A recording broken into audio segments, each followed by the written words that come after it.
a tradicional festa da padroeira da paróquia Nossa Senhora das Graças do Jardim São Marcos. Um momento de fé, alegria e confraternização para toda a família. Nos dias 8 e 9 de novembro, estaremos em festa comemorando o dia da nossa padroeira. No sábado, dia 8, a partir das 19h30, teremos o início da festa com diversas barracas de comidas típicas, muita animação e o famoso trenzinho do Luizinho.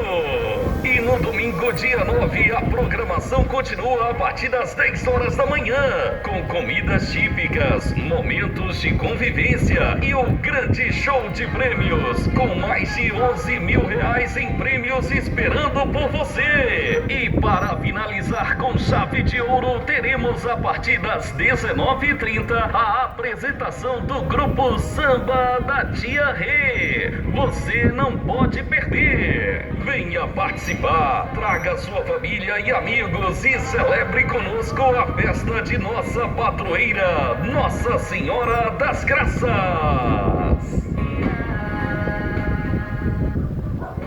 Senhora das Graças, eu hoje te peço, olha pra mim e me estou te peço, leve a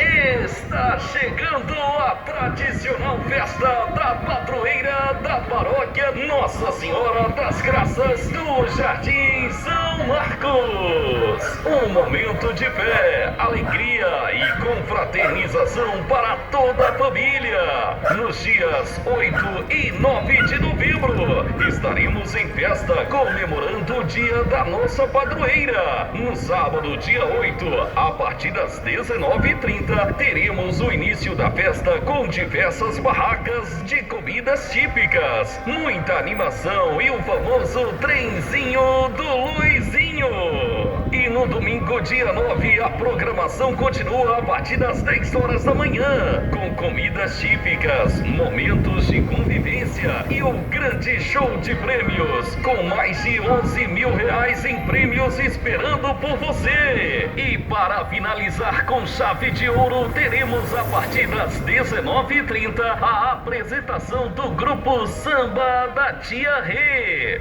Você não pode perder. Venha participar, traga sua família e amigos e celebre conosco a festa de nossa padroeira, Nossa Senhora das Graças.